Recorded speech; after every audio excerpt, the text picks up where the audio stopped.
We are survivors of the war. We come back to you, our people. And we are survivors of the war. We shared to wait you back. We walk for legs now gone, or lockstep still.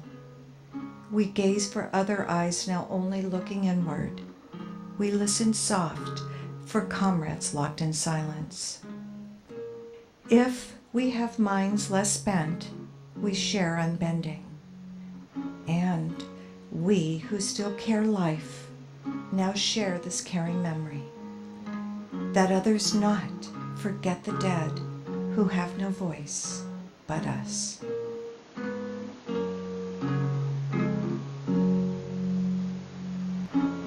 Thank you for coming along with us on this journey. We are re-editing this series of interviews with Malcolm Brown because he passed recently, and it's too valuable to lose the lesson of a member of the greatest generation, his effect on his grandson, his effect on his great-grandson. A special salute to you out there, Larry, and your family. Thank you for tuning in and turning on, and welcome to this part of the series focusing on World War II veteran and saluting World War II veteran Malcom Brown. And thank you all and welcome home. To the camera, Larry, and hold it a little closer and do a sign off and say that you're going to introduce your son, his great-grandson. Thank you. I'd like to share the rest of my time with my son Mason. His great-grandson. My grandfather's great-grandson Mason.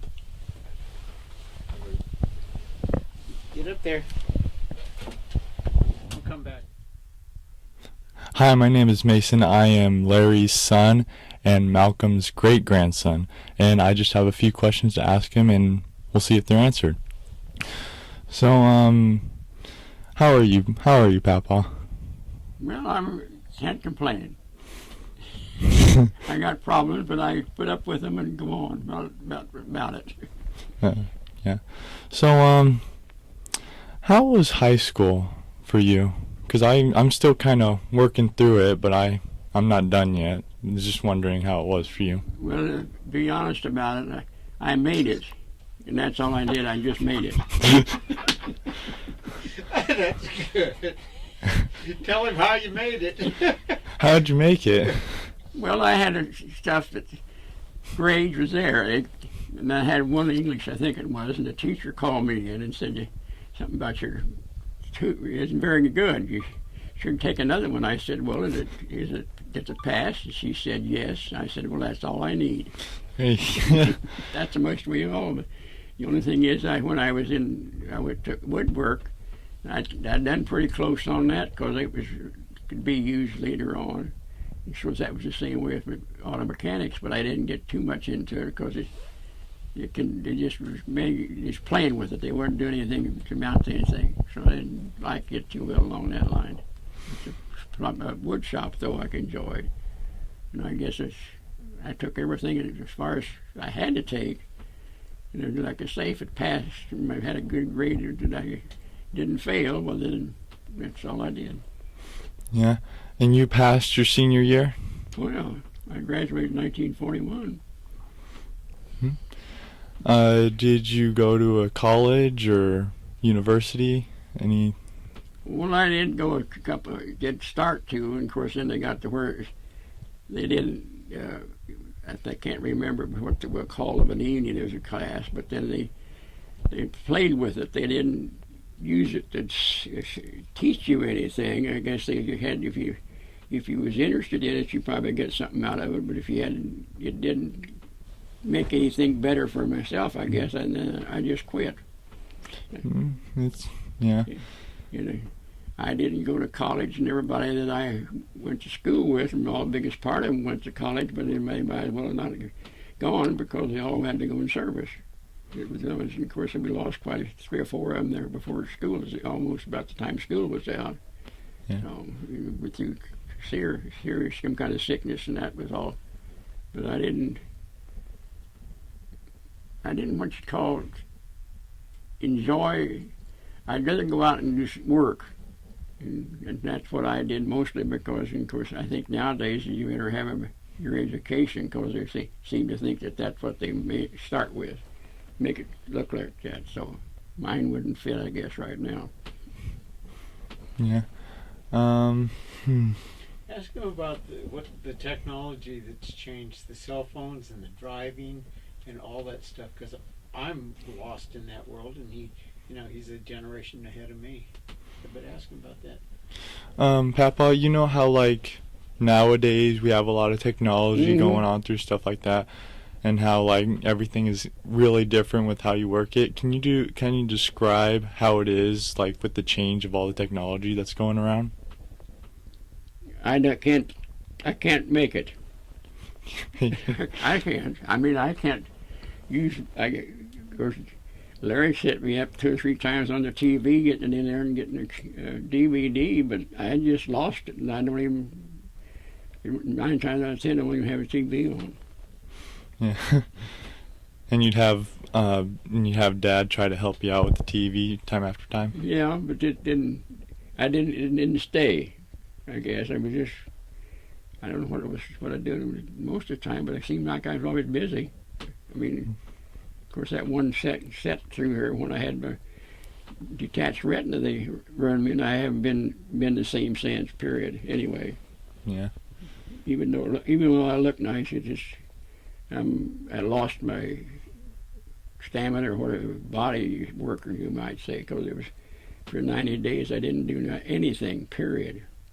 And that was where my downfall was, and I guess didn't take any effort to make it go better. But then it's not up there anymore. Yeah. You went into the military about the same time that, the same age that Mason is right now. Yeah. Okay? He's 18. He's a young whippersnapper, and you used to be that about 70 years ago. Yeah. So give him some good advice on growing up and adjusting to the world and driving and doing all that stuff. What was your first car? Ask him about that. Papa, what was your first car that you drove, or just? Well, I took over a car that the folks had and didn't have it paid for, and it was a Chevrolet. And of course, I didn't know too much about it, but a little bit. And then, of course, I finally tied up with. It was a '34 Chevy. And of course, the roof leaked and all that. So we worked on that and fixed it all up because the guy was right across the street, and the brakes were. Now they're hydraulic, and then was a disc brake. They're not disc brakes, but then you had to adjust each one, and it was a chore. Of course, we had that, and of course now you buy it and put it on. It's all ready to go because it's already adjusted, and it's not. Mine wasn't at that time on that Chevrolet. And of course, I fixed it all back up and drove that for a while, and that's when I first got my type. When it wasn't running too right, I kept it moving around and come into the crosswalk, and the person was in it, and I never heard any more. But then there's a guy by the name of, he was a policeman, came around and stopped me, and he made a remark about it because he had my driver. This guy had my driver's license. He said, "I got to give you a ticket," and I said, "Oh, I'm not going to give you bad tickets, just a warning," because I rolled into that crosswalk, and that was that guy's boss. Oh. Oh man. I hope I don't do that. Well, of course, that was one thing about nowadays, and when back in Indiana, you'll never have the interesting time that I did when I was in Indiana, because we was free. That's what it amounted to, free. We could change a job. If we got a driver's license, and times out of 10, if you got it one time, they send them to you. You didn't even have to go in if you didn't have any wrecks or anything, which we didn't have. And it's not. I guess we raised up, and of course we walked a lot. Of course, after we got the car, but then it was just one of those things that nowadays you have to know how to work all those electrical things. And I don't intend to get too much involved in them. Or I can't run it up down there and make it do anyway. So I guess all I can say is that's all it is.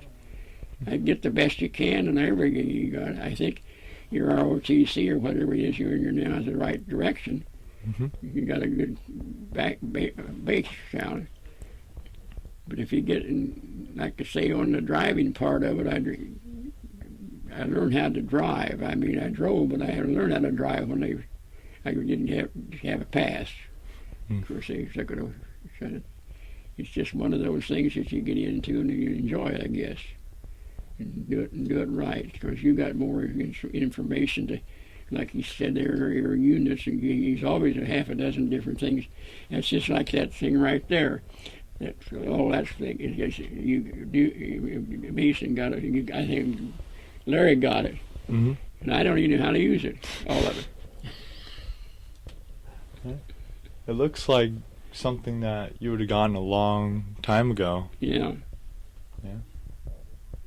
So, in high school, did you do ROTC or anything military related in high school? No, we just had to exercise. I mean, we say we didn't get into too much of that. I didn't play any basketball or anything. We took gym. Of course, they didn't make us run out to all the way out to the park. And when we went in that part of it, everybody had to walk or run or took care of that. Of course, with Michelle across the street, I said one good, I don't know quite a thing, and she's still good to me because she had her chemo and everything, and I wasn't doing anything, and I walked with her and her dog, and she's been good to me ever since then. She sends me a very nice letter and makes remarks on it too. I would hate to see his wife or his husband seeing the card. So that's all I can say about that part of it, the way she treats me and everything. Yeah. Make a change over there, and we can cut around and just let it keep going. Okay. Is that yours? Or? Yeah, I'm going to give you a break. So. Okay. Thank Cool. you. Good job. Thank then, you. Then you can take some more notes and whatever you want to. Fake a smile and say that you're back and you're talking with your grandpa about a couple of things. All right, my name's Larry Morgan. I'm back and with my grandfather, Malcom Brown. I just wanted to ask a few more questions about life and your service, and how grateful I am that you did serve, because it's inspired my son to become who he is. And even though we keep our lives out of the military front lines, we still like to be in back and support our troops and our veterans. We just try to do it in other ways, and this is one way that I feel my grandfather can still serve, because he loves to be a part of and serve. So back to my grandfather. Papa, I didn't really have any more questions. I didn't want you to share any more than you wanted to share, but is there something that you haven't shared that you'd like to? Well, I don't know of anything that I done that I didn't like to do or shouldn't do. But then,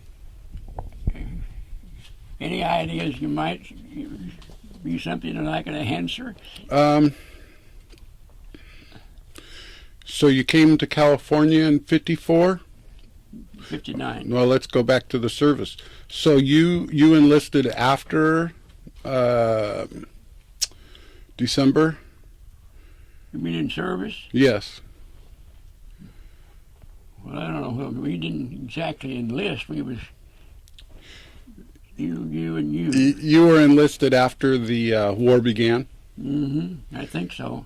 After the bomb in Hiroshima, prior to the bomb? Well, I don't know. We went down to Fort Benjamin, and we had in there guys. He was lined up, and they was all going in and taking tests and they was taking for how good you were, make sure you could go into service. found all the ones that had odds and ends and colorblind and etc. Of course, if one of them I went with, and he passed and everything, but he went to Seabees because they didn't put him in, he wouldn't go in the Army because he was colorblind. So he went to Seabees and went in some kind of a construction business. Mm-hmm. So he at least was interested in and knew how to work with that, and got. So he went on to that part of it. I just went into the service, and then of course I was the Army. Some of them went on in the sailors, but I wouldn't have stayed on board ship any longer than I did, and have to stay that way and live that way. I wouldn't want any part of it. And of course, and some of them went that way, and some people got airplanes. And of course, there's 3 or 4 of those that I was in service with. They lost the planes they was in, so it got shot down. So I was lucky, I guess, on all of that, because I was meant to be something else, I guess. I don't know what else call it or refer to it. I do. I know what you're meant for. I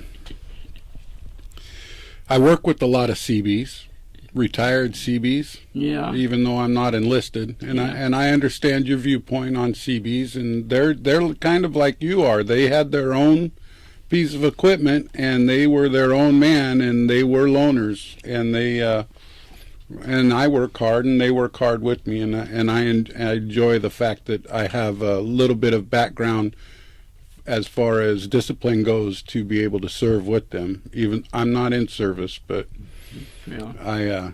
We are of service still. Well, you have to be something along that line. If you can help them out too, as well as that, well, then they can probably work with you. Yeah. Now we know war now. So much more information on war now in this era than you had. Did you know what the specifics of your war were prior to your deployment? No. Just went into what I don't remember why I got into the MPs, but I got into that when I got over there because I took a coast out here on Watsonville, where they had where I had service at. And come out of that and went overseas, and I went into the... Your boot camp was Concord? You were at boot camp at the base in Concord? Well, it was Watsonville. Watsonville, yeah. Mm-hmm. Here in California. Mm-hmm. I can't remember, Fort Knox, I think it was. It was a big one. Of course, it's gone now. They're all gone. Where I was at, it's all gone, because I went down there one time to see what it looked like, but there was nothing there anymore. Yeah. Of course, we all had a chance when we had a pass if we wanted to work, because there was always work to do on the outside, picking stuff and doing odds and ends. Mm-hmm. So, of course, now they have to pick certain ones, so they got a lot of equipment they have to take care of now. Of course, if you go to the way the country is, it's very discouraging, because back there in Indiana, I don't know if you're interested or not, but I am. Back when we was farmers, people were farmers back there. They had acreages, and back there, when you go out to some of those places, there's no fences anymore. You can look for a mile, and that's soybeans. You drive down the road and you look up, and that's miles of corn. And then every once in a while, you see a field of oats, and then you see a field of wheat. But there's miles, and they go in there with $4 or $5 million pieces of equipment to put the crops in. Mm-hmm. Because an average person cannot be a farmer. He has to be a big corporation. Yes. That's what it amounts to. Because he can't. And one average individual, he'd be lucky to even be able to buy some of these tractors and everything they have to buy. You would have to have corporate money. Mm-hmm. Can I ask if you were scared when you were when you were promoted to the military? No, No? I wasn't. I don't believe I was scared a bit. It was one of those things that I was going in the service, and that's what we was going in the service for, was to make it a nice place to live in. And at that particular time was over, well, it is, but it's sure not that good now. I'm sorry to say. Well, I don't appreciate what's there, but not much I can do about it. 'Cause I was 90 days down, and that ruined me. And then I can't get my arms up. I need to have both knees worked on, both shoulders worked on. And they will not touch me with none of it. And this shoulder goes out of socket. when you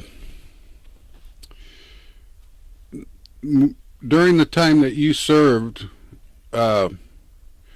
we're definitely a more hands-on nation than we are now, as far as physical and brute strength to get us where we needed to be. And now we use a computer to estimate where we're going and how that's going to work out for us. So you feel that it's better to work hard, or it's better to do something with it instead of getting in the thing and put it in the computer to get it done, because you aren't able to figure out what that is with the computer. But if you're working on it, you find out where this nut's wrong or this thing is right, or where you actually get into the. I enjoyed it because I got into the business itself. That's like that plumbing shop I worked in. We built stuff and we actually made stuff, and that's all we done. We never lost any time to work or anything. It was always right there because things to be done and made. I like the hands-on lessons that I've learned with you. It's just wonderful. Back then, I look at it, of course, when we had a car and everything like that, and it was just free. We were free. Taxes weren't anything to amount to anything. Batteries running low, so say a word that we'll be back after we change batteries. We'll be back after we change batteries. Thank you. With Malcolm.